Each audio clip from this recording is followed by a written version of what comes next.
Feel uninvited. Left home in West LA, I'm not excited. So uninspired.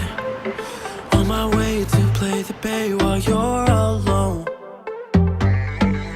This girl's a wonder. She loves me, yeah, she needs to know. What do you do with yourself? Well, I'm actually getting into politics, which is a brand new thing for me. I'm a business owner, and I think just the current circumstances have caused me to want to stand up and do what's right. And it looks like politics is affecting our life, our society in so many ways. So yeah, getting into politics, which is a completely new field.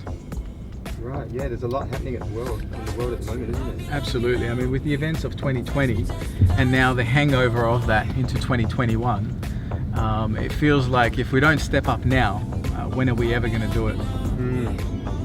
Yeah, I've noticed a lot of changes in society, especially homelessness. Yeah, look, it's an area that really saddens me. My family and I migrated here in early 1990s. And we came here for a better life. We came here with nothing, and kind of paved our way. And so it's so sad that a land of opportunity like Australia, which is such a beautiful place, can actually suffer from almost like third world homelessness. That really saddens me, and I definitely want to see something done about that. Yeah.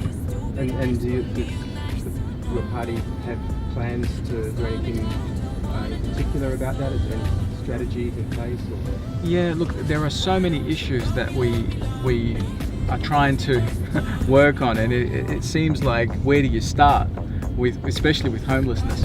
But last year I actually took it upon myself to go out with some people that had lived experience and filmed and spoke to youth that are on the street during COVID, during 2020, and tried to expose some of the things that are happening, because we hear about all these different initiatives and different groups that are supposed to be taking care of homelessness.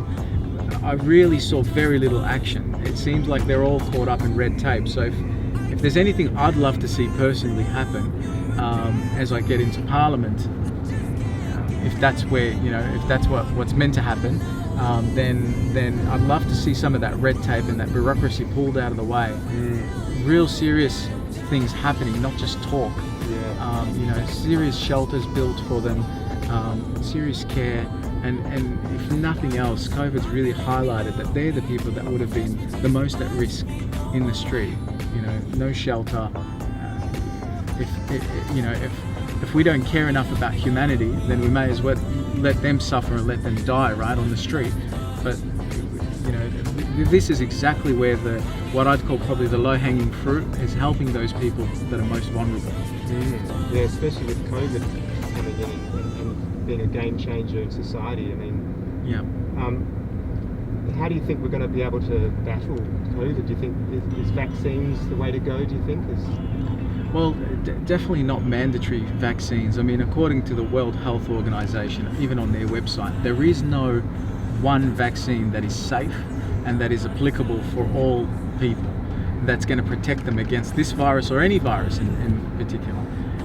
So people need to be aware of that. And I mean, mandating it goes completely against the Nuremberg Code.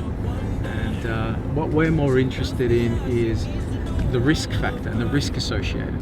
If you try and push something that's completely unsafe on people, we've got to also consider that Australia is one of the very few Western nations that don't have any compensation scheme against damages caused by vaccines, which is a real concern. So yeah, we definitely want to see people have choice.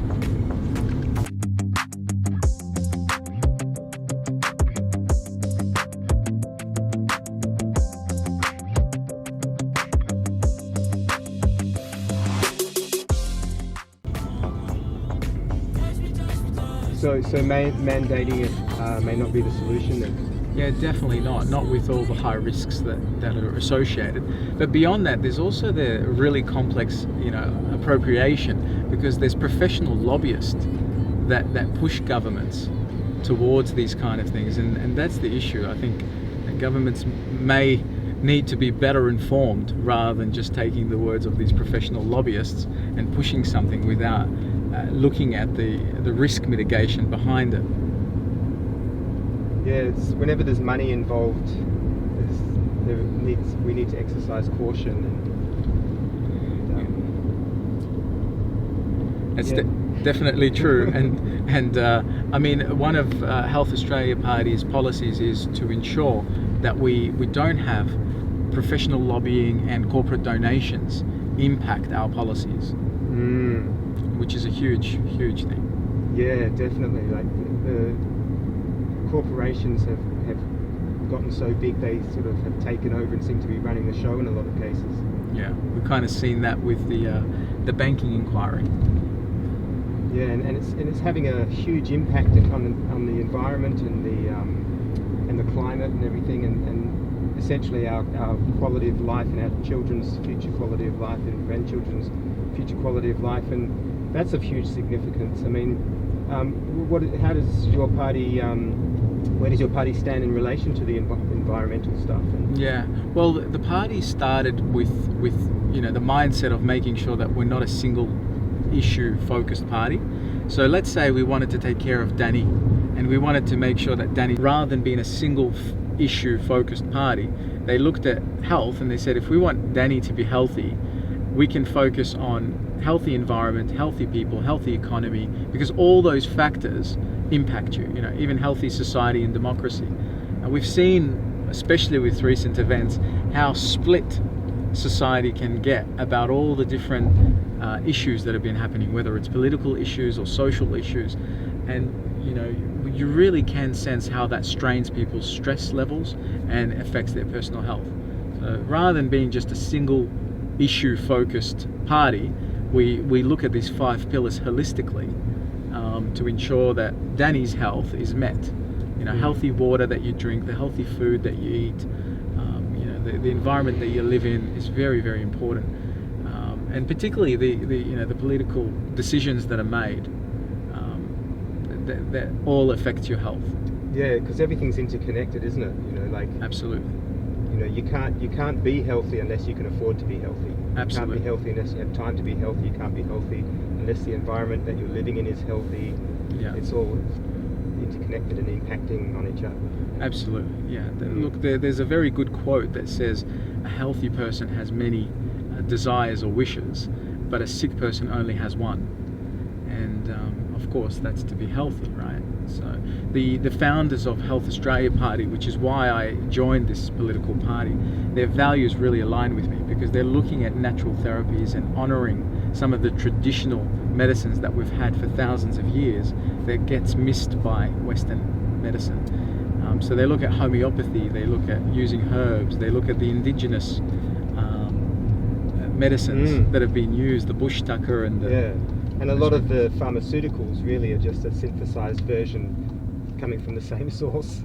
Yeah, well, it's sad because it feels like society has gone towards a model of prescription or subscription, and that's really what controls our society today.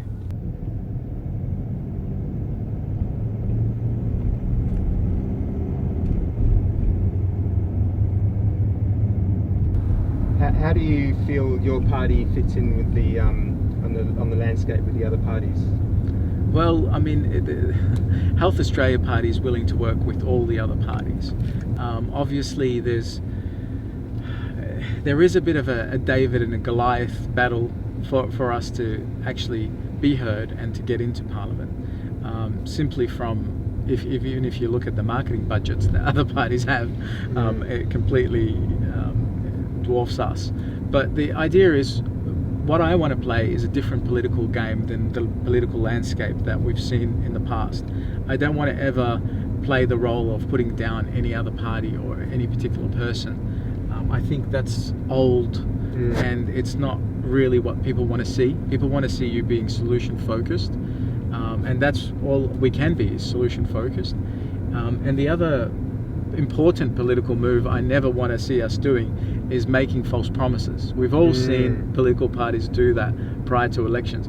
But as far as working with other politicians and shaking their hand and wishing them all the best with their policy and what they stand for, as long as it's for the greater good of the community, then that's all we can really wish for.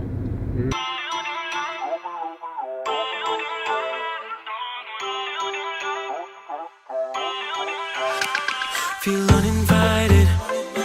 Left home in West LA, I'm not excited. So uninspired. On my way to play the bay while you're alone. Yeah, I'd like to see a system put in place where if a party doesn't deliver one of the promises that got them elected, that they have to step down and let whoever was second step in. I totally agree. How can you continue to lead us when you're not adhering to the policies that got you elected in the first place? Yeah, and that's what we're all sort of sick and tired of seeing, is false promises and broken promises just prior to the elections. I think, you know, as a young person registering to vote and then starting to vote, my whole ethos was, who's the lesser evil? Because you couldn't see one that was a great standout leader in particular. I don't know if that's what you've experienced as well with voting, but we need to change that. We need to have people stand up and do what I'm doing. Like, I'm not a career politician. No one in my party is career politicians. I'd love to see more Indigenous people stand up and stand for what they believe and represent their community. More multicultural people stand up. You know, immigrants that have come here that have paved a better life for themselves than the life that they had in let's say the Middle East, where I came from, or Mediterranean, or different parts of Europe, and come in and bring in their values and start to, of course, embrace the Australian way of life. And the Australian way of life is all about fairness and equality and freedom of choice. So if people could step up and represent their community's views, that's what it will take for us to be passionate about voting again. And how do you think we can get young people to vote more? I think educating them on how to vote. The whole political, even the language that they use, it's almost like a foreign language to most people. And so if people could learn how to simply vote, you know, just placing a number 1 above the line versus all the numbers beneath the line, things like that, and to make sure that their vote is valid, not accidentally turned into a vote that doesn't count. So yeah, educating them, simple ways to get them engaged again and give them something to be excited about. Feel uninvited. Left home in West LA, I'm not excited. So uninspired. On my way to play the bay while you're alone.